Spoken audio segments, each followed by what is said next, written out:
Welcome back to part two of our coverage of the British Mini Bikes Championship, round two from Teesside Autodrome in Middlesbrough. The next race up is the Ohvale 110 Cup classes. This is race two. Jake Sanson is your commentator. Here are the grid positions. Front row of the grid for Leon Simpson, Dylan Cook and Ella Mosgrove. Great qualifying from her. Cody Brennan, Caden Herring and Sam Whittaker will share the second row of the starting grid. Then it's JJ Magister, William Dickinson and Carter Spinks on the third, from Cian Daly, Jasper O'Neill-White and Rex Armand on row four.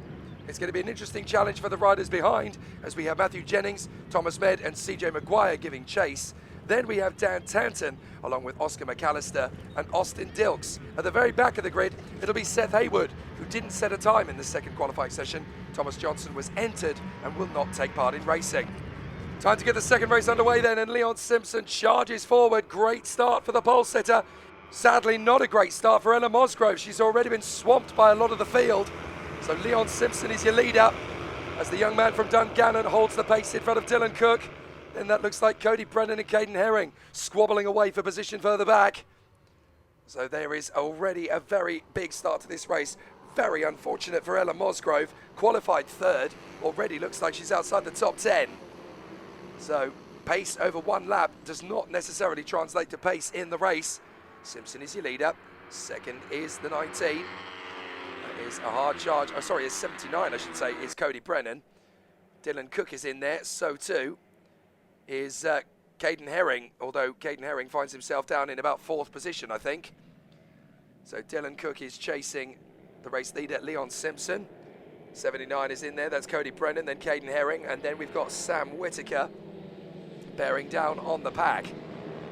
So some good performances so far. Ella Mosgrove started third originally, but unfortunately now down outside the top 10 by the look of things. The white bike no longer in that top 5 group. So hopefully she'll be able to make some progress, but it's a very tall order for her now. Through the end of the lap comes Leon Simpson, the race leader. No problems at all, although the timing screen that I've got in front of me is having another temper tantrum. They've had a few this weekend. So Simpson leads Cook, Brennan, Herring, then Whittaker and Seth Haywood. Goodness me, Seth Haywood is having an absolutely incredible race, having already got himself up into 6th position ahead of Cian Daly and the likes of Dickinson, Spinks, O'Neill-White and JJ Magister. There's still a very tight race battle then, with Leon Simpson trying to stretch that gap away now from Dylan Cook. Although Cook looks like he's got problems of his own. Cody Brennan, Caden Herring and Sam Whittaker are getting very close together here.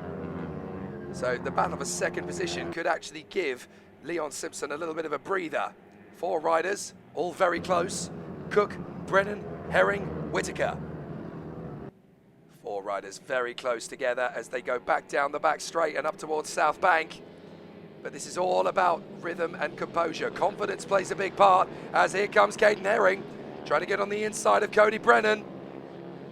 Brennan is not going to make this particularly easy for him, as Sam Whittaker now closes up on Caden Herring.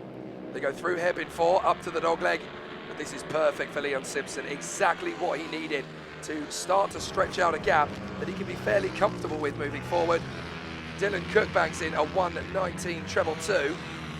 Leon Simpson is fairly close to that sort of pace, although for some reason they haven't really made a note of the fact that Leon Simpson's been doing 1:19 zeros. So again, the timing screen is not quite up to scratch at the moment. Hopefully it'll correct itself. Up the reverse corkscrew, and Leon Simpson is your leader. As they continue on through the race, Cody Brennan sadly retiring from the race from what was third position.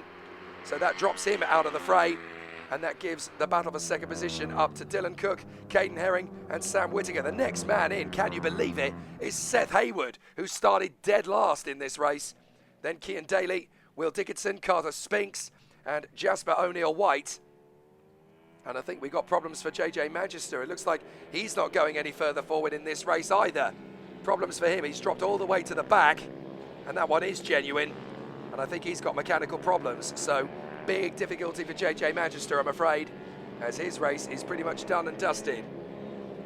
So Dylan Cook still runs comfortably in second place in front of Caden Herring, with Sam Whittaker really starting to knock on the door. There's Leon Simpson through the picture. He's gone.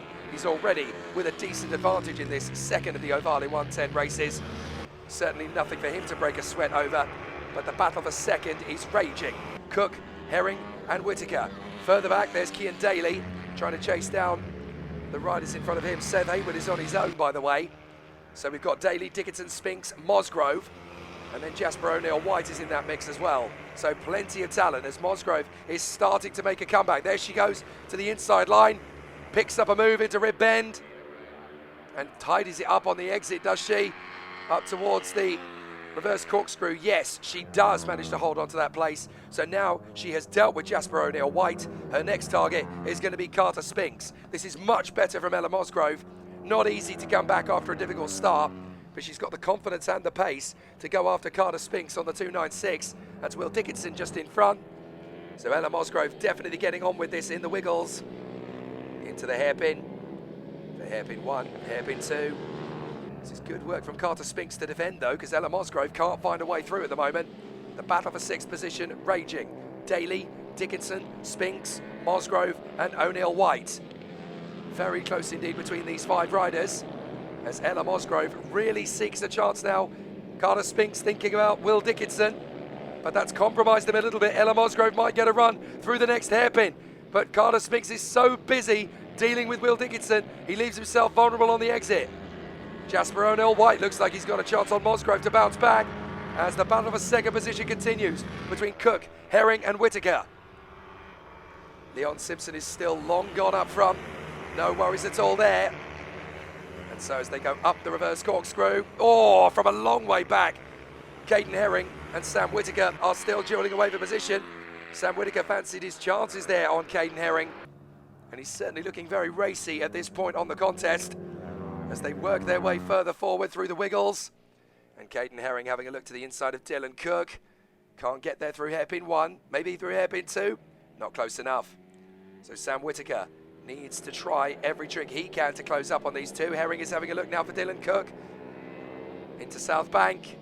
Cook holds the line nicely round the outside. Caden Herring is going to try and open up the taps, but that's just going to open the door for Sam Whittaker, who dives through on the inside line and takes 3rd position away from Caden Herring. Now he's going to take on Dylan Cook. He runs wide, but cuts back across the apron to make sure that Caden Herring cannot retaliate. So Simpson is through in the lead, no worries. 2nd place is still Dylan Cook, but now it's Sam Whittaker as they go into the last lap, who holds his position in 3rd. So Whittaker trying to go for Dylan Cook. He's left his best for the last end of the race here. Cook is still defending valiantly. He gets a good run out of Rib and up towards the reverse corkscrew. Still a good race as they charge their way through the left, then up through the right. Still climbing up to Bob Pope Straight. And you can see that Caden Herring is frustrated having lost that position to Sam Whittaker. And so they work their way down to the wiggles. Is this going to be a charge for Caden Herring? He'll charge to try and get into 3rd position, past Sam Whittaker into hairpin 1. Is he going to be brave enough? He can't quite take that risk. There was too big a likelihood for contact there. So once again, Sam Whittaker is given leave to charge after Dylan Cook up to South Bank for the last time. And it's going to be tight, but I think it's fair to say that this race has pretty much got Sam Whittaker fired up for the last couple of corners. 3rd position will be his. He won't get the move on Dylan Cook, and none of them will get the move on this man. Leon Simpson will take the checkered flag out front for the victory.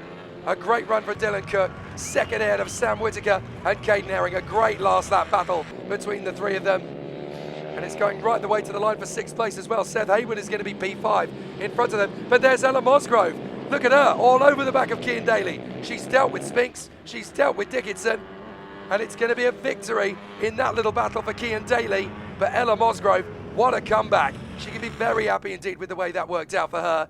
After a difficult start, she bounced back valiantly. Well, 2 classes racing on track at the same time there. The top 10 in the Ohvale 110 Cup looks like this, with Leon Simpson taking the win from Sam Whittaker in 2nd in that class from Caden Herring. Good comeback ride there by Ella Mosgrove. In Mini GP 110, it was Dylan Cook who finished 2nd on track, but won the class.